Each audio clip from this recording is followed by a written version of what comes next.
That feeling you get in a dark room. The sudden, skin crawling certainty that you're not alone isn't childish. It's not your imagination. Not really. It's a message. An echo from a part of your brain that doesn't know you live in a house with locks on the doors. And that message is ancient. It's a ghost in your DNA. A faint scream broadcast across millennia. From a time when we were not the hunters, but the hunted. What you are truly afraid of isn't what's in the dark. It's what the darkness awakens inside of us. It's not a fear of monsters, but of a vast, breathing silence. Tonight, we're not just turning on the lights. We are following that fear down into the blackest parts of our minds to understand the ancient survival switch it flips, and to uncover the profound and terrifying truth of what we really are afraid of when the world dies. Because to understand this fear is to understand something truly fundamental and truly horrifying about being human. Before we travel back in time, we must begin right here, inside your head. The moment the lights go out, something terrible happens inside your brain. It all starts with your eyes. Human eyes are marvels, but they are built for the day. Think of them like a high definition camera, capturing the world in brilliant, sharp color. But when the light dies, that camera shuts off. Your brain is forced to switch to a backup system, your rod cells. This is like trading your HD camera for an old, grainy security feed. Rods can see in the gloom, but their vision is a curse. They can't see color, and the world dissolves into a low-resolution monochrome nightmare of vague shapes and shifting shadows. This loss of sight is the first trigger. Your primary sense for understanding the world is suddenly gagged. Your brain, an organ that devours information, is starved and thrown into a sensory deprivation chamber. And so, it begins to panic, and it begins to listen. This is hypervigilance.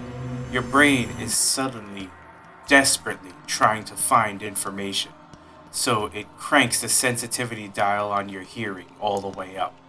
Suddenly, every tiny sound is amplified. The hum of the refrigerator that you ignored all day now growls like something waiting. The house settles. A floorboard creaks upstairs. Was that the house? Or was it a footstep? Slow, deliberate. A cold draft brushes your skin, and you can't shake the feeling that it was a touch. Desperate for data, your brain treats every whisper, every creak, as a red alert. And this is when the shadows begin to move. A pile of clothes on a chair contorts into the shape of a hunched figure, watching. This is pareidolia.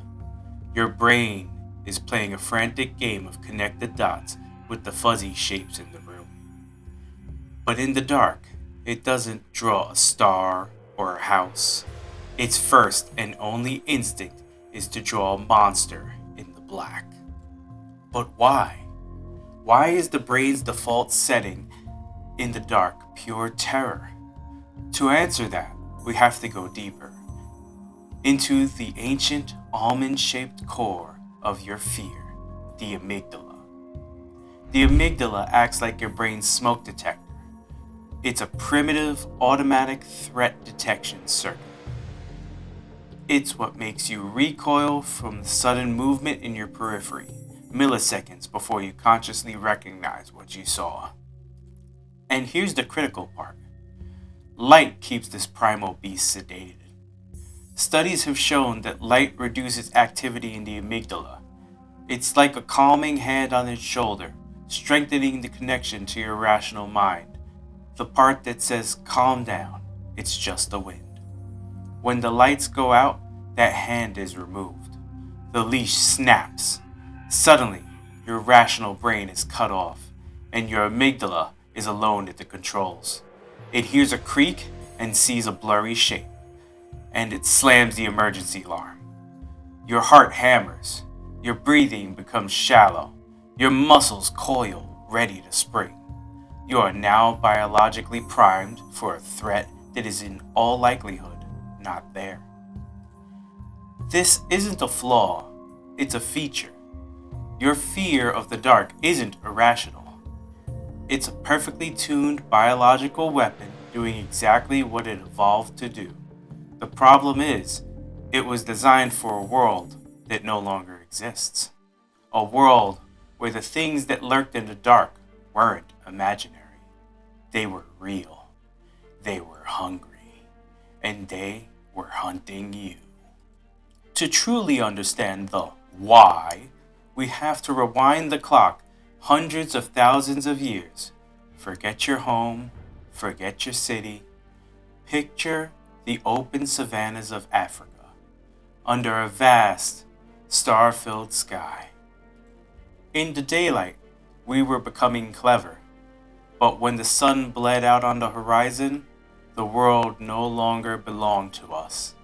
As diurnal creatures, our greatest weapon, our vision, was rendered useless.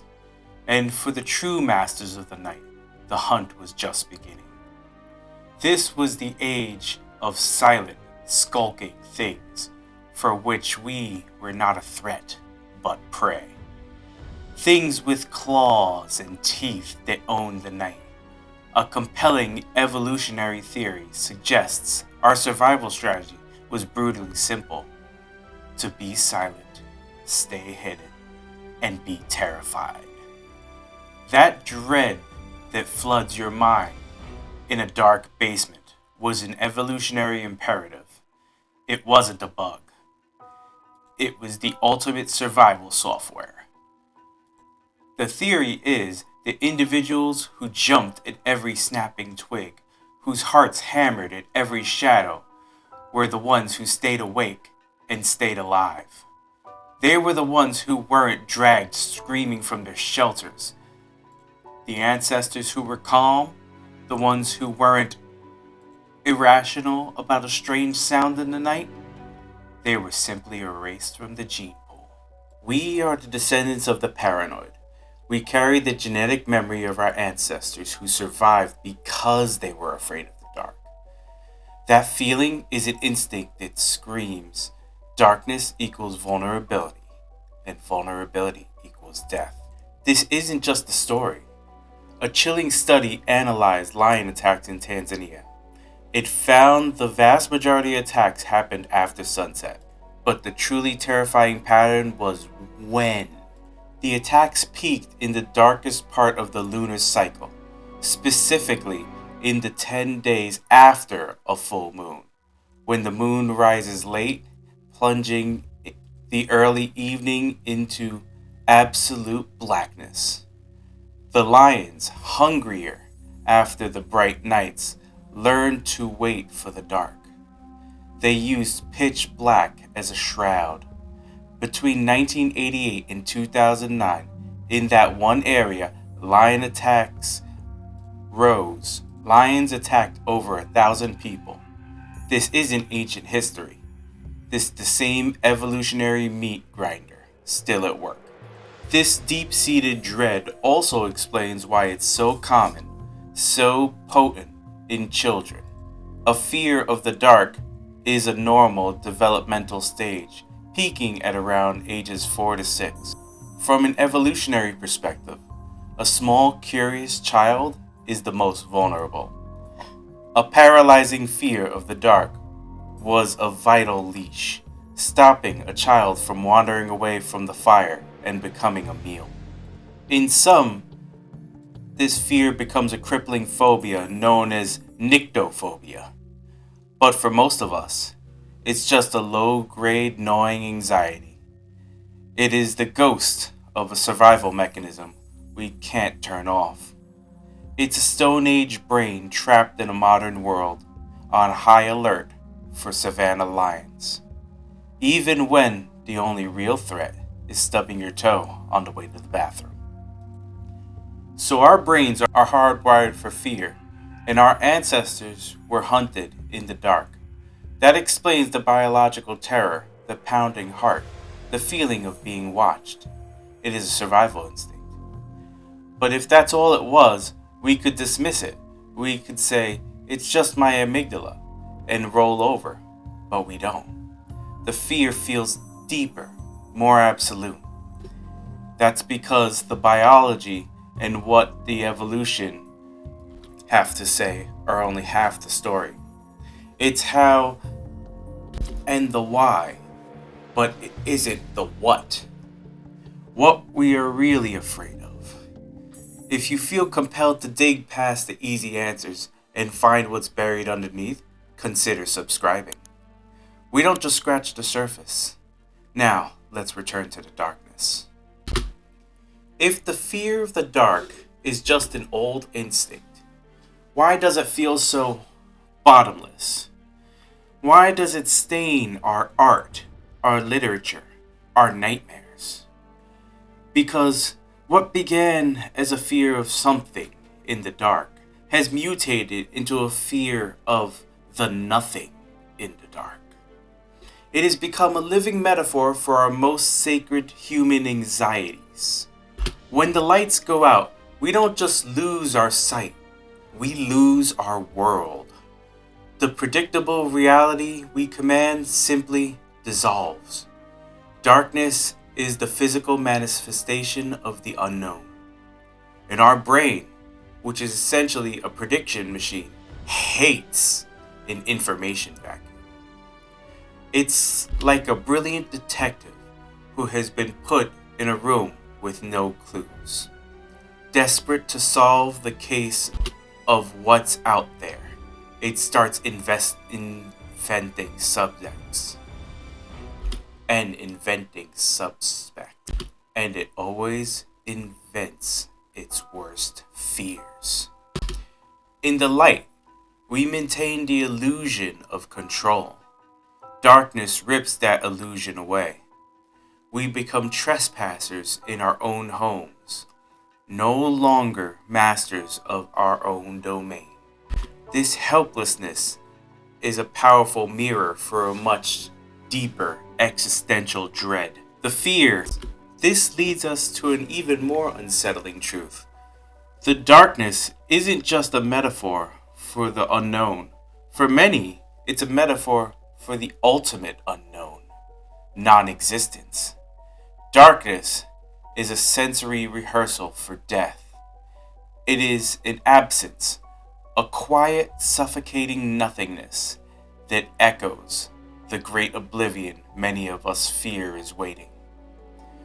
The ancient fear of the predator is now fused with the modern dread of being erased. When you stare into the absolute black of a deep night, something stares back, and in that emptiness, you recognize the face of your own end. And this is where it gets truly fascinating. This is where terror becomes the mother of creation. Confronted with this horrifying empty canvas, humanity did something incredible. We began to paint on it. We filled the darkness with stories. The void of the unknown was too much to bear, so we gave it names and faces. We populated the night with demons, ghosts, and vengeful spirits. We built entire religions to hold back the black. Horror stories are a form of ritual. They allow us to take our formless dread and give it a temporary, manageable shape. A vampire, a specter, a thing under the bed. We can confront it, feel the terror in a controlled space, and then find fleeting relief when the lights come on. But it goes even deeper. The darkness didn't just force us to look outward and invent monsters. It forced us to look inward. The psychologist Carl Jung spoke of the shadow self. Think of your mind as a house. The shadow is the locked basement where you throw everything you deny about yourself, your rage, your shame, your darkest impulses. It's the part of you that you don't want guests or even yourself to see. Jung argued we project this shadow onto others, seeing in them the sins we cannot face ourselves. Darkness is the perfect chamber for confronting the shadow. When all external distractions die, the only thing left to face is you. The silence is filled with the whispers of your own anxieties and regrets. The darkness becomes a black mirror, reflecting not your face, but your soul. The fear of what might be lurking in the room becomes inseparable from the fear of what's lurking in that basement. Jung famously said, "One does not become enlightened by imagining figures of light, but by making the darkness conscious." You have to go into the basement and turn on the light. To truly know yourself, you must face your own shadow. And so, the fear of the dark, in the most terrifying sense, is the fear of ourselves. We've come full circle. That crawling sensation on the back of your neck is not just one thing. It's a biological echo from an ancient ancestor, whispering, "Be still. The predators are watching." It's your amygdala, an alarm system built for a blood-soaked savanna, screaming in your quiet home. But it's also so much more. It's a philosophical abyss, a raw confrontation with your own vulnerability, an utter loss of control. It's a brush with the terror of the unknown, a sensory preview of the great silent nothingness that is our deepest existential horror. And yet, it is also a cradle for our species. That fear, that confrontation with the void, is what forced us to become storytellers. It drove us to create myths, to invent monsters, to begin the great human project of clawing means out of chaos. It forced us to turn our gaze inward, to face the shadows in our own minds. The fear of the dark isn't weakness. It's proof of a brain that's evolved to keep you alive. But more than that, it's proof of a mind so terrified of a blank space that it will create entire universes to fill it. It is the engine of our imagination. So the next time you kill the lights and feel that familiar cold dread, take a moment. Acknowledge the ghost in your machine. Thank your hyperactive amygdala for trying to save you from lions that are no longer there. And then appreciate the deeper truth.